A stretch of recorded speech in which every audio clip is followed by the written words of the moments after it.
Halo semuanya, pada video kali ini kita akan menggali dunia lukisan termahal yang memukau hati dan menarik minat para penikmat seni di seluruh dunia. Lukisan yang penuh dengan warna, emosi, dan keindahan yang luar biasa.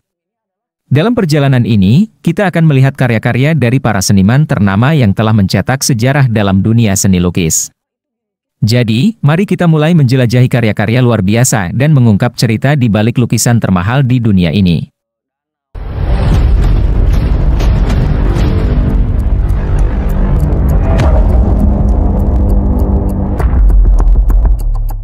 Mona Lisa, 1503, karya Leonardo da Vinci. Mona Lisa adalah salah satu karya paling terkenal dan ikonik dari seniman Renaissance, Leonardo da Vinci. Mona Lisa, juga dikenal sebagai La Gioconda, adalah lukisan minyak di atas kayu yang dibuat sekitar tahun 1503 hingga 1506. Pada tahun 1962, mahakarya Mona Lisa memiliki nilai jual seharga $100 juta atau setara 1,5 triliun rupiah. Sementara pada tahun 2022, lukisan karya Leonardo da Vinci ini perkiraan memiliki nilai jual sebesar $860 juta atau sekitar 13,3 triliun rupiah. Namun, lukisan Mona Lisa ini tidak dijual kepada kolektor publik, melainkan menjadi milik pemerintah Perancis. Masyarakat hanya bisa melihatnya di Museum Louvre, Paris. Salvator Mundi, 1500, karya Leonardo da Vinci.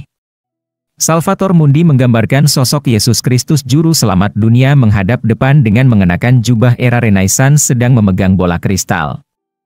Leonardo da Vinci membuat lukisan ini ketika Raja Louis XII dari Perancis, periode yang sama dengan pembuatan Mona Lisa. Lukisan ini sempat hilang antara tahun 1763 sampai dengan 1900. Sampai akhirnya semua catatan dan penemuan lukisan ditemukan pada tahun 2005 oleh pedagang seni asal Inggris. Lukisan Salvator Mundi juga penuh dengan kontroversi.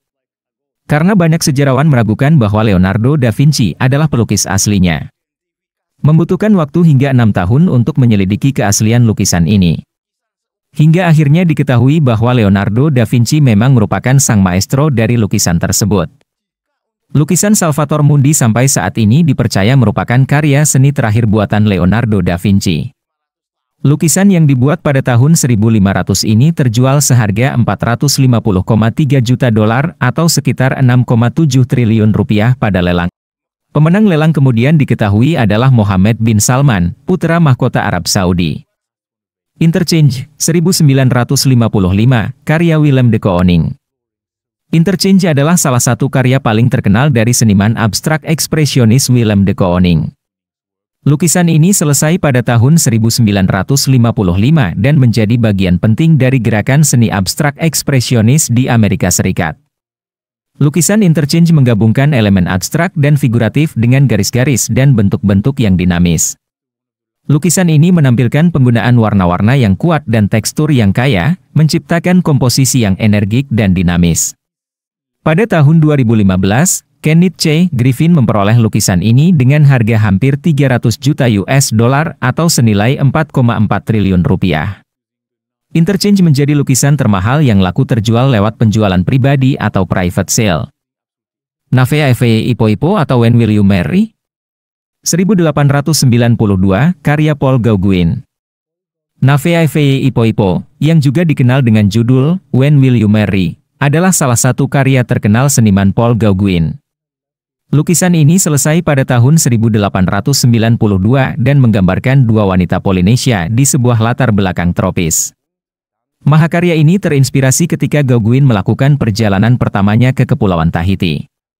Navea Eve Ipo-Ipo laku terjual dengan harga sekitar mendekati $300 atau sekitar 4,4 triliun rupiah melalui penjualan pribadi tahun 2015 oleh keluarga Rudolf Staechelin pada seorang pembeli tak dikenal, kabarnya dibeli oleh Qatar Museum pada bulan Februari 2015.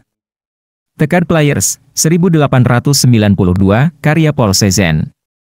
The Card Players adalah serangkaian lukisan yang dibuat oleh seniman Paul Cézanne antara tahun 1890 hingga 1895. Karya ini menggambarkan adegan permainan kartu di pedesaan dengan karakter yang sedang terlibat dalam permainan. Ada beberapa versi dari The Card Players yang diciptakan oleh Cézanne.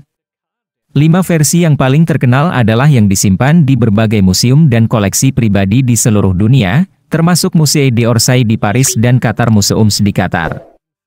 Lukisan ini menampilkan penggunaan warna-warna yang kaya, tekstur kuat, dan perpaduan yang unik antara gaya impresionis dan post-impresionis. Cézanne dikenal karena pendekatan yang inovatif terhadap komposisi dan penggunaan bentuk geometris dalam karyanya. Pada tahun 2011, lukisan khusus dari seri ini terjual secara pribadi seharga $250 juta atau sekitar 3,8 triliun rupiah. Nomor 17A, 1948, karya Jackson Pollock. Nomor 17A, sebuah lukisan minyak di atas papan serat dan merupakan contoh yang baik dari lukisan tetesan, dilukis setahun setelah Jackson Pollock memperkenalkan teknik tetesannya yang terkenal. Pada awalnya, lukisan tetesan oleh Pollock mendapat sorotan publik yang besar dan sebagian besar tidak populer sehingga memiliki nilai yang rendah di pasar seni. Karya tahun 1948 ini ditampilkan dalam artikel majalah Life tahun 1949 yang membantu membuat Jackson Pollock menjadi terkenal. Pada tahun 2015, nomor 17A dijual oleh David Geffen Foundation kepada Kenneth C. Griffin dengan harga $200 juta. Nomor 6 atau Violet, Green and Red, 1951, karya Mark Rothko. Nomor 6 atau Violet, Green and Red adalah salah satu karya terkenal seniman Amerika Mark Rothko. Lukisan ini dibuat pada tahun 1951, dan pada 2014 ada seorang kolektor dari Rusia bernama Dmitry Rybolovlev membelinya tanpa melalui pelelangan terlebih dahulu. Nominal beli pada waktu itu sebesar $186 juta atau setara dengan 2,4 triliun rupiah. Wah, sangat mahal ya. Secara sekilas memang terlihat biasa saja, namun jika ditilik lebih lanjut, ternyata artinya sangat mendalam. Lukisan ini merepresentasikan emosi manusia saat bekerja. Wow, sangat fantastis bukan? Pendan Portraits of Maarten Solmans and of Jan Capit, 1634, karya Rembrandt van Rijn. Pendan Portraits of Maarten Solmans and of Jan Capit adalah sepasang lukisan potret yang dibuat oleh seniman Belanda terkenal, Rembrandt van Rijn, pada tahun 634. Lukisan ini menggambarkan pasangan pengantin kaya Belanda, Maarten Solmans dan of Jan Capit, dalam pakaian mewah dan elegan. Lukisan ini merupakan salah satu contoh terbaik dari potret aristokratik pada masa itu, menampilkan kekayaan, status sosial, dan detail kostum yang cermat. Rembrandt berhasil menangkap ekspresi dan kepribadian pasangan dengan kepiawaian yang mengesankan. Menariknya, kedua lukisan yang dibuat untuk merayakan pernikahan Maarten dan of Jan pada tahun 1634 ini tidak pernah terpisahkan. Harga yang dibayar oleh pemerintah Belanda dan Prancis untuk sepasang lukisan ini tidak diungkapkan secara resmi, namun diperkirakan mencapai $180 juta atau sekitar 2,6 triliun rupiah, menjadikannya salah satu transaksi seni paling mahal dalam sejarah. Lukisan ini saat ini dipamerkan secara bergantian antara Louvre di Paris, Prancis, dan Rijksmuseum di Amsterdam, Belanda. Les Femmes d'Alger, version O, 1955, karya Pablo Picasso. Les Femmes d'Alger, Wanita Aljazair, merupakan karya Pablo Picasso dan selesai pada tahun 1955, merupakan bagian dari serangkaian karya yang terinspirasi oleh lukisan Les Femmes d'Alger, karya Eugène Delacroix. Seri ini adalah seri terakhir dari 15 versi, yang dianggap sebagai penghormatan kepada temannya yang bernama Henri Matisse.